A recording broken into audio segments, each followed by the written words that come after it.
Perkenalkan, kami dari kelompok 5 dengan anggota Agapita NIM 029, Dea NIM 007, Fariza NIM 055, Farah NIM 073, Gina NIM 119, Krisnina NIM 043, Lutfia NIM 115, dan Novia NIM 065.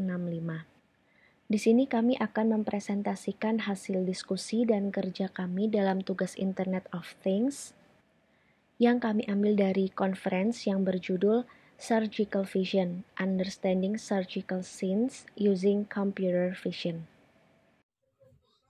Konferensi dengan judul Surgical Vision, Understanding Surgical Scene Using Computer Vision yang dibawakan oleh Profesor Dan Stoyanov dari University College London menjelaskan tentang sebuah sistem yang mereka buat berkaitan dengan penggunaan computer vision untuk memahami aktivitas yang terjadi selama operasi dan mengekstrak berbagai informasi lain dari video bedah.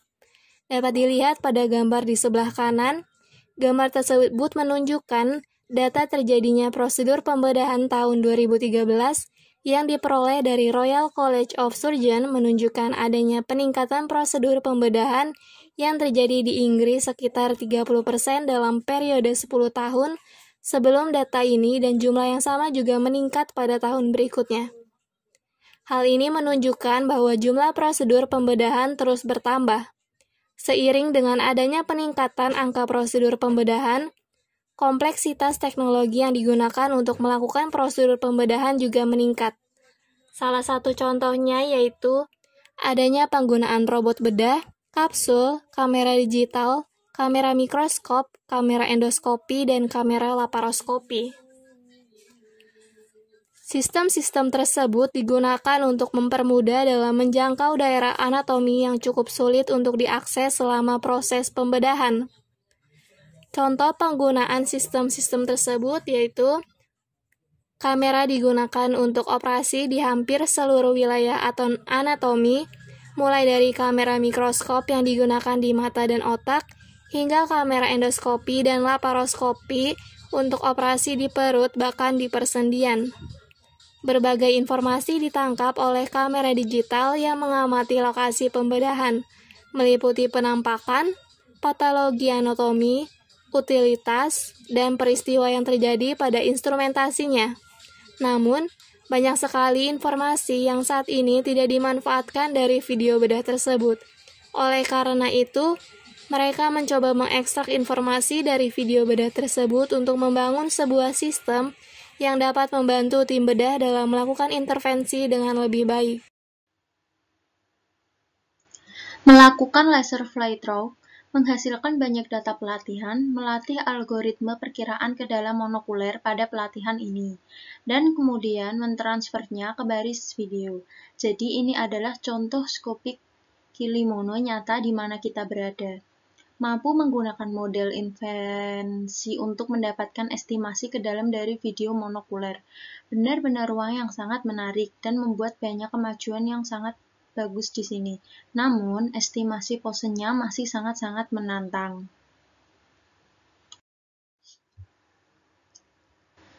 Bisa dilihat pada gambar pertama. Melihat operasi janin, prosedur ini bekerja dalam rahim dan dapat melihat pasiennya. Jadi, bisa melihat satu saudara kembar, dan yang lainnya adalah laki-laki. Dan dalam prosedur ini sangat penting untuk memetakan pembuluh darah plasenta, dan kemudian laser digunakan untuk membekukan pembuluh darah lebih lanjut dan untuk menghentikan aliran darah di antara kedua kembar tersebut. Gambar kedua yaitu tampilan endoskopi mosaiking.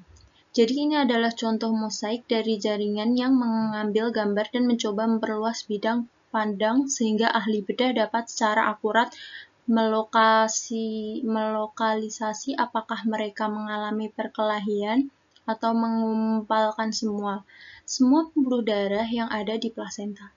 Alasan mengapa algoritma ini sangat sulit untuk bekerja dengan baik adalah karena kamera dibenamkan ke dalam air. Apakah operasi ini yang terjadi? Ada banyak gerakan, dan bidang pandangannya sangat kecil. Selanjutnya, bisa dilihat pada gambar yang sudah tertera placental vessel segmentation, vessel map registration, and mosaicing. Ini adalah pekerjaan terbaru yang dilakukan di area pekerjaan Raja Mosaik ini. Di sini mencoba untuk mensegmentasikan pembuluh darah dan kemudian menggunakan peradangan pembuluh untuk mencoba membangun mosaik dengan jaringan segmentasi.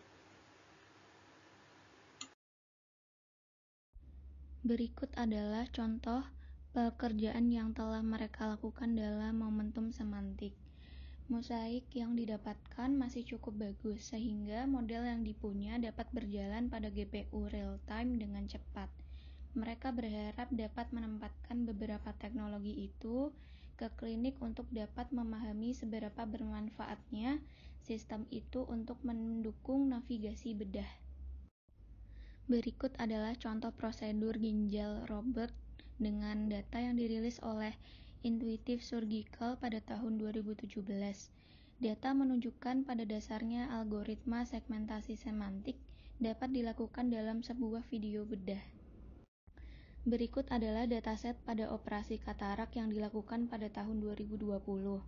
Dalam hal ini, set data 10 kali lebih besar sehingga sekitar 5.000 gambar berkembang mengakibatkan tingginya kualitas dataset yang dirilis oleh operasi digital dan menjadikan salah satu tantangan di MCI.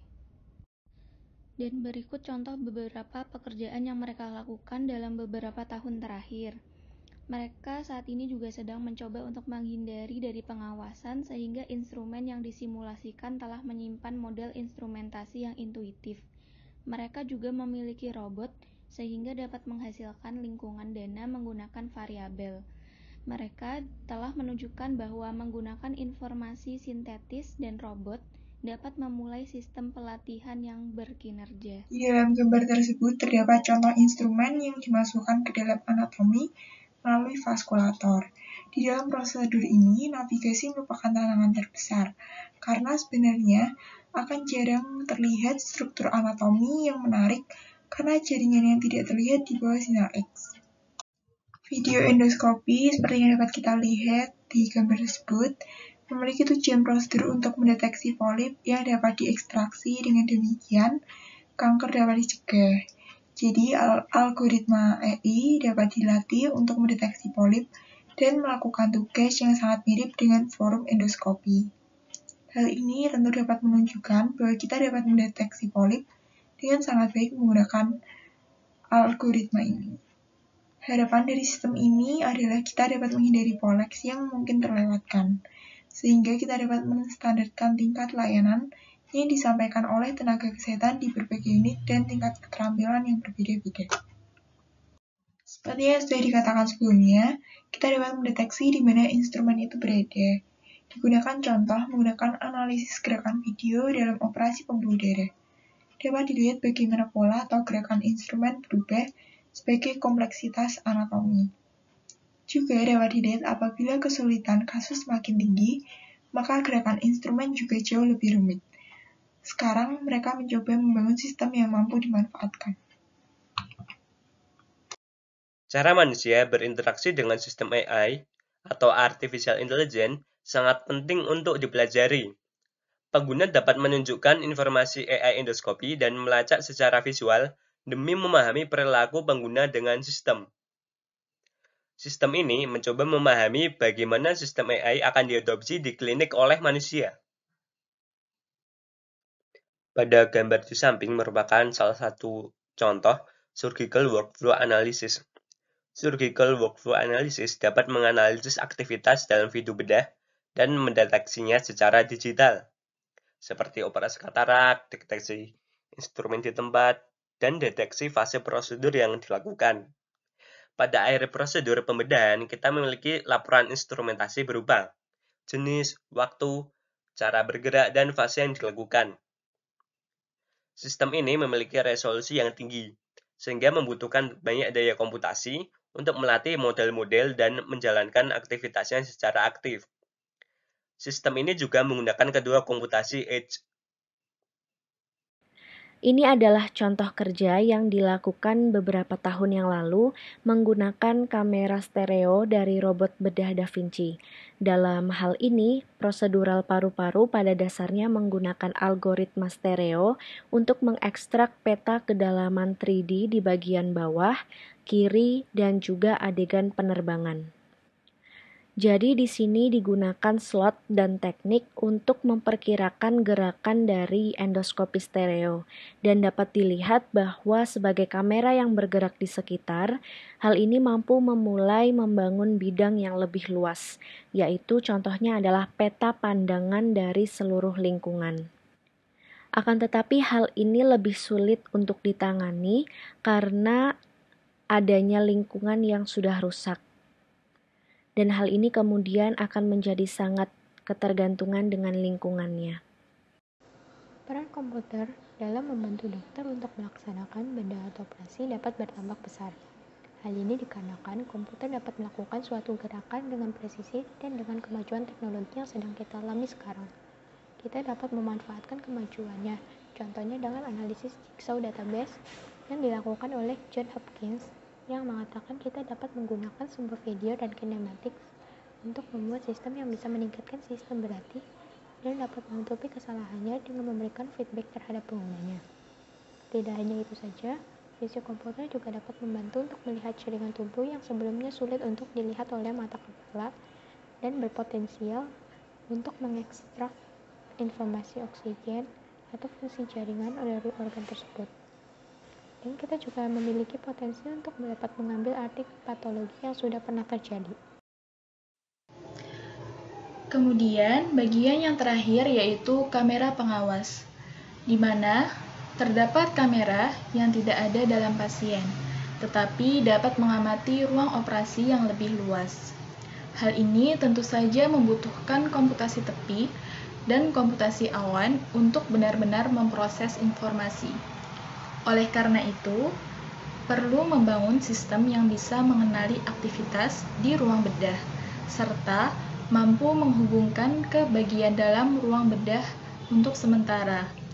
Sedangkan tujuan dari Vision of the OR sendiri adalah mencoba memanfaatkan semua sumber data yang berbeda dan sistem yang dibangun diharapkan mampu mendukung pengajaran klinis, melakukan pembedahan, dan intervensi menjadi lebih baik. Sekian presentasi yang dapat kami sampaikan. Terima kasih.